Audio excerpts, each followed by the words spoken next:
Hey, Steve Stine here. If you've been playing guitar for a while but feel like you've hit a wall, I totally get it. Now in this series, I'm going to show you exactly what we do inside the Academy. The real practical ways we help players break through the frustration and start making real progress. Another one.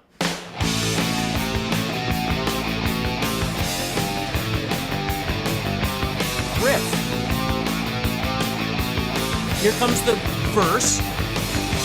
There I was completely wasting, out of work and down. All inside it's so frustrating. So you hear the bass and you hear the drums, do-pa-ta-ta, boo-pa-ta-ta, boo-pa-ta-ta, the entire time. The entire time they're doing that. So they're just driving the whole time.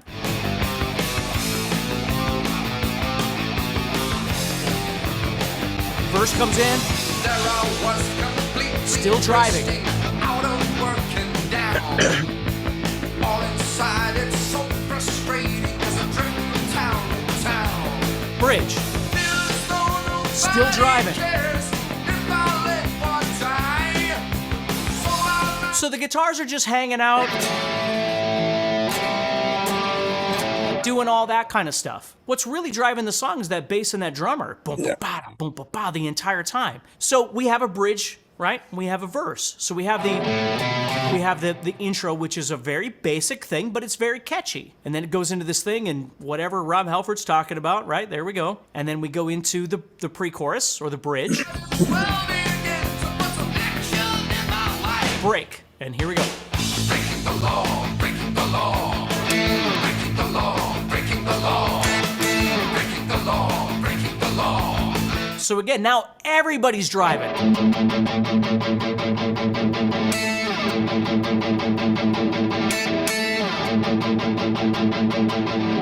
You see? But that's a typical kind of metal tune there where everybody's just driving. We're all moving forward.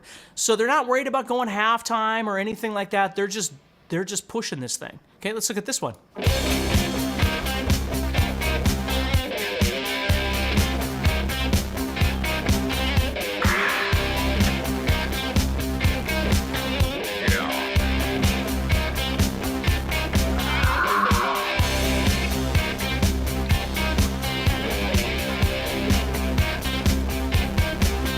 We all know what that is, right? I'm assuming. So very interesting versus the, old kind of stuff that they were doing. Now all of a sudden we've got this bass synth thing do, do, do, do, do, do, do, do, do, that's really driving this. And then Billy Gibbons is doing his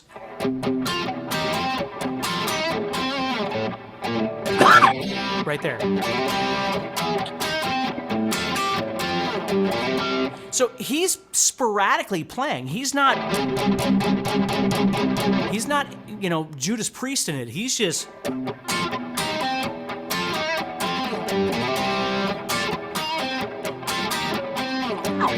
But you got this big, thick synth bass thing behind there.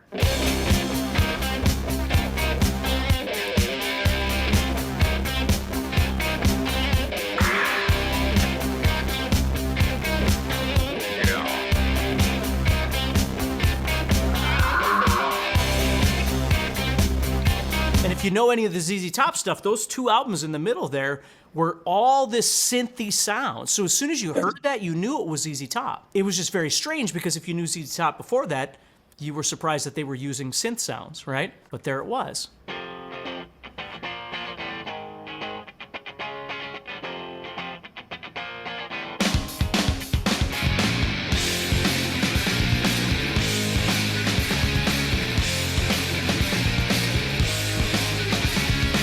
You guys know this one? Raw and loose, and then bass. Sounds kind of spooky with just that bass and that little clean thing above there.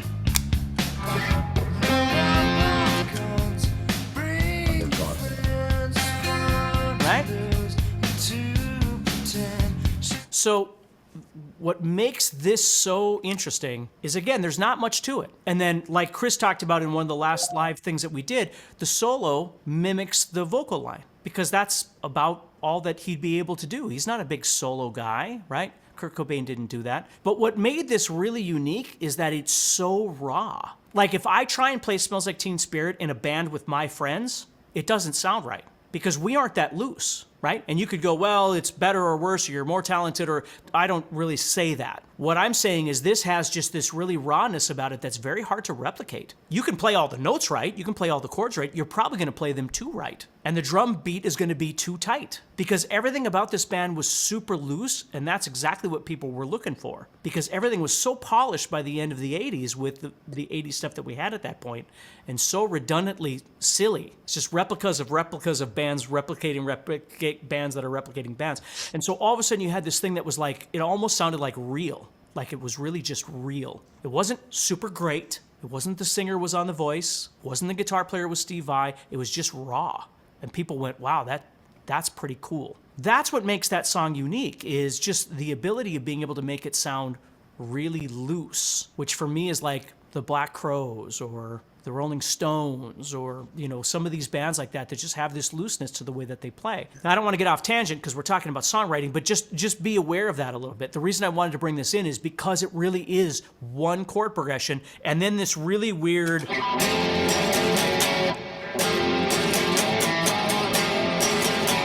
But again, mine sounds like a metal tune when I do it.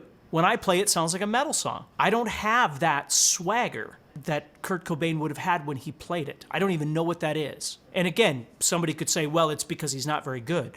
That might be true, but that's part of the beauty of that. That would be like saying Steven Tyler can't sing like Celine Dion because he's not very good. I think there's an authentic element there that is something else. Just think about that a little bit. Just because you're writing something and you're playing something and it's not exactly this might not mean that it's bad. It might mean it's actually to your benefit. You got to find the line there. I'm not saying I want you to not be good. Again, there's always that argument in there of Nirvana and that whole thing, but I just think it was a sound. That was the whole thing. It was a sound. I want to get to a couple other ones here before we run out of time. Now, everybody might not know this one.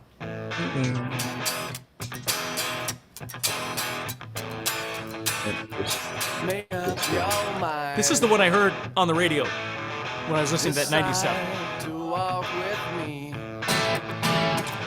around the lake tonight, around the lake tonight, by my side.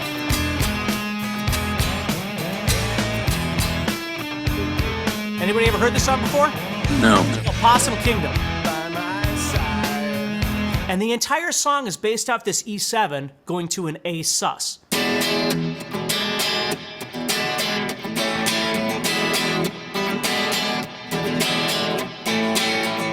With this time signature weirdness, only because they skip doubling the second one. So they do this. And they go back. Then they do it twice the second time, so it's in 4/4 time the second time. So nothing crazy. They were probably just writing this and went, dude, you should just leave that one out, and then it'll feel weird. And it does. It feels a little bit weird when you listen to it, because it's not in 4/4 time the whole time.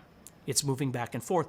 Again, not because they're being so crafty with time signatures, they just skip the second one. They just don't do that twice, they just do once. And that's the basis of the song. So kind of cool because it's just one chord over and over and over. Next one, don't ask me why this is one of my favorite songs, but I love this song. And again, you're probably not going to know what it is. So just how far down do you want to go? And we could talk it out over a cup of joe. And you could look deep into my eyes like I was a supermodel.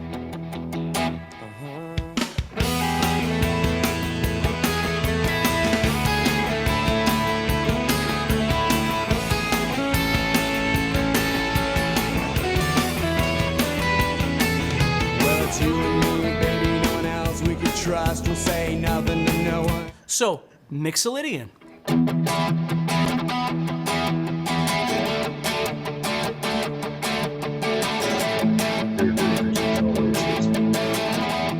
That's all it is. And he's got these double stops. And he's just following the chords. So he's on E. And then goes to D. He does the same thing over the D, so it creates a D sus. And then he goes to A, so he goes, oh, okay. Then he he goes up to A. Just a cool little, but that becomes the little selling point, is that little thing that he's doing.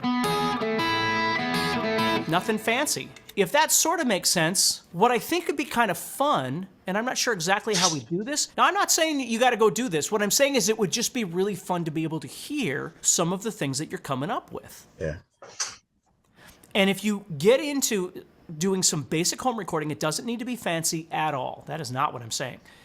I'm just saying if you can learn, if you start, get the audio interface connected and all that kind of stuff, which it does show in the home recording course that I made. And you start learning how to create just a couple of layers of things. You think about how you could take something as simple as a chord progression. Let's say I did this.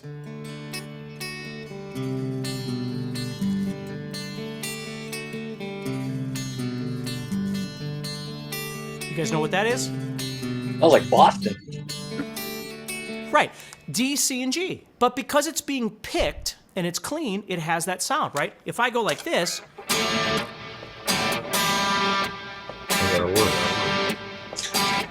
now it becomes something completely different. Because now I'm playing it distorted with punches versus picking it. And I could use both of those in the same song. But we forget just simple things like dynamics or approach or tempo can make all the difference in the world in what this is beginning to sound like. So it's not like your verse and your bridge have to be completely different in chords and keys. Again, they can. But sometimes it's just thinking difference in dynamics. Or the difference between major and minor like we saw in Crazy Train. Gosh, would I even remember how it goes?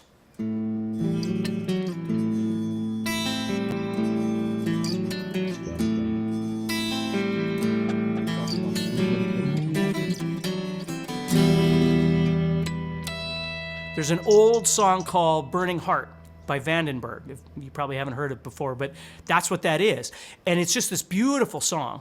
And it's just this, I'll get to you in a second here, John. Sure. Like, it's this beautiful A minor thing. And then it gets to the chorus and it goes, this burning heart of mine.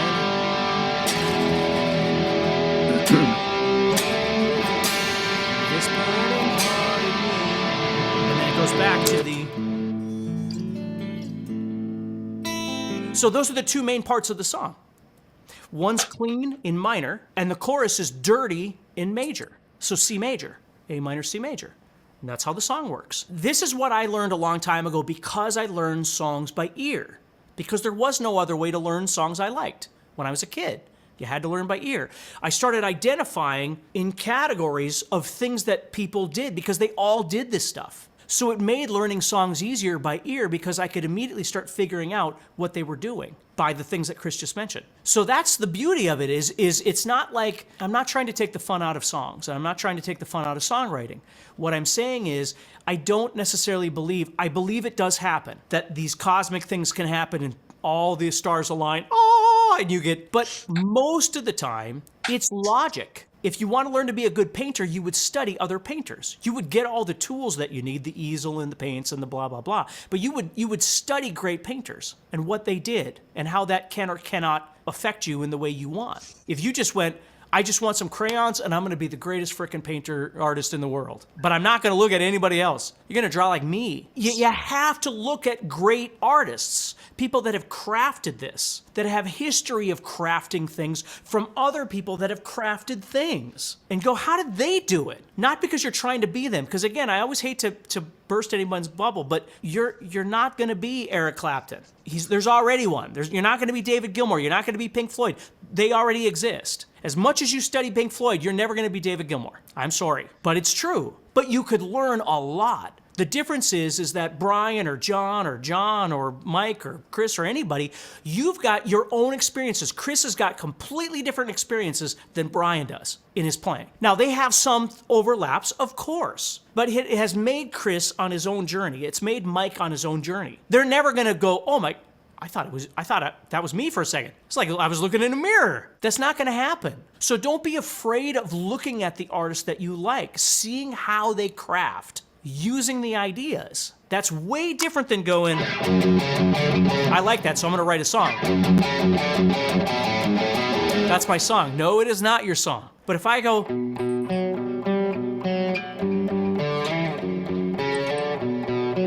boy, that sounds eerily similar to the same song, but it veers off in another direction. happens all the time. There's a song by George Lynch, you guys probably don't know, but it goes...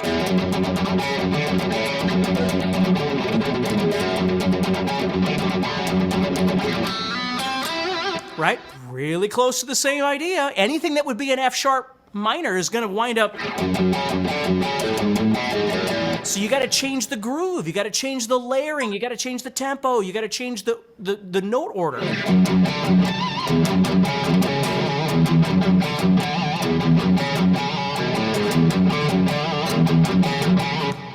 It came from a thing, but it became something else. You can't be afraid of diving into the things that you like and then figuring out how that can benefit you. I'm sorry, John, for making you wait. What's up, buddy? Hey, I'm speaking from ignorance here because I don't know modes. I thought they were basically scales, but you had mentioned when you played a couple of chords, songs, you said that they were Mixolydian. How does that? How are they Mixolydian? Okay, so think of the modes. There's lots of different ways to get truly confused by modes. But if you think of modes from a chordal standpoint instead of a scale standpoint, it's way easier.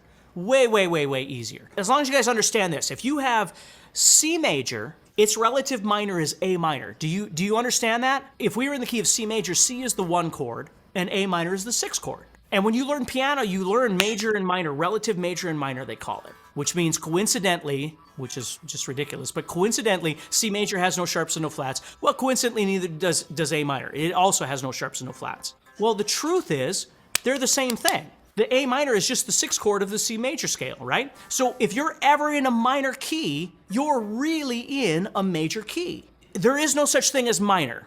Okay, in our conversation right now. Minor is always a relative major, it just is. So if you tell me you're in E minor, you're really in G major. But what that's saying is the chord you want to emphasize is the 6th chord. It's got a minor tonality. If you emphasize the G major, it's going to have a major tonality. But if you emphasize the A minor, or in this case C major and A minor, it's going to have a minor tonality.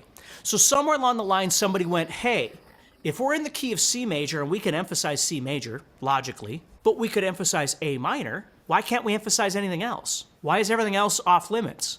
And then somebody responded with, yeah, that's really dumb. So let's be in the key of C major, but let's, for instance, emphasize the 2 chord in C major. Let's emphasize that. So what is the 2 chord in C major? D minor. So now you say, okay, so let's do that. Let's emphasize the 2 chord in D minor. So then you say, oh, this song's in D minor, and people go, okay, but doesn't that put us in the key of F major? Because it's the 6th chord? No, I meant it was the 2 chord that I'm emphasizing. Well, then you can't just call it minor anymore. The slang of major and minor can't exist anymore.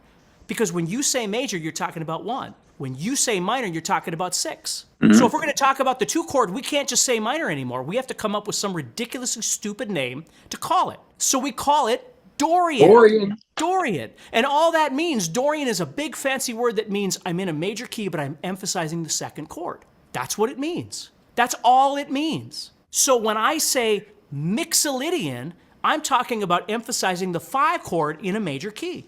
But I can't say E major right? If I'm in the key of A, I can't just say E major because you'd go, well, you're in E major now. But if I say E Mixolydian, I'm saying I'm in A major, but I'm emphasizing the 5 chord. So I'm still playing the 1-4-5 most of the time, but instead of playing 1-4-5 with 1 being my main chord, I'm playing 5 with my 5 chord being my main chord. And because of that shift in tonality emphasizing the 5, it still keeps the major sound, but it doesn't sound poppy happy major. It sounds Sweet Home Alabama major, or Sweet Child of Mine major, or Banditos major, or a billion other songs. When it comes to modes, be okay with thinking about modes in kind of layers, if that makes sense. Like what we're talking about right now is like an overarching understanding. When somebody says Dorian, the first thing you do is think it's a 2 chord. That's the first thing you do when you hear the word Dorian. You think it's a 2 of what key? Once you give me the chord, oh, it's E Dorian. Okay, so we're in the key of D. Thank you. Now I can assess my fretboard, I can make a plan, because I know we're in D major. But what you're really asking me is to be in D major, but to emphasize the E minor tonality within D major, which is great. But of course, we know the song is also going to change other chords. So if we take even a further step back, we know that we are always chord chasing, right? We're always connecting to chords. Again, what's really interesting about all this, now a riff is a little bit different because a riff You know, you don't want a riff that sounds exactly like somebody else's riff, but there are a lot of riffs that sound awfully similar to other riffs. Like it's hard to come up with anything completely original, but here's the thing. When you come up with something, be it a riff, be it a chord progression, whatever it might be, I mean, think about it. Is there a chord progression that has never been used? Nope. It's impossible. It's impossible. So no matter what you're doing, it's been done at some point. But the difference is when you create this mixolydian, if you will, D, C, and G, right? You're writing something that's D, C, and G, which has been used a billion times. It's in the layering that it becomes your thing. What's the next part going to sound like? What's the bass part going to sound like? What's the next guitar part going to sound like? If you throw something on top of that, if you're like, it's in D and you're going, and then it goes to C, so you go up, and then it goes to G, so then you go to, and you add that on top of this thing that you're doing. Now it doesn't sound anything like Sweet Child of Mine. It's become a completely different thing. Plus your tempo was different. You were going.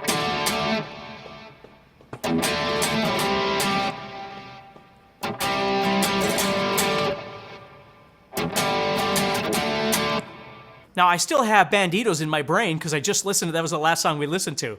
So I still have that in my brain. But then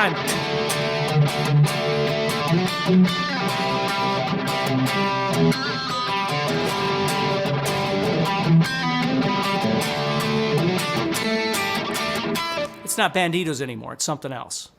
And then the singer comes in and he's doing, da, da, da. Now it's completely not Banditos anymore. But it spawned from what I heard from that song. And the bridge is going to be completely different. Like I might go, and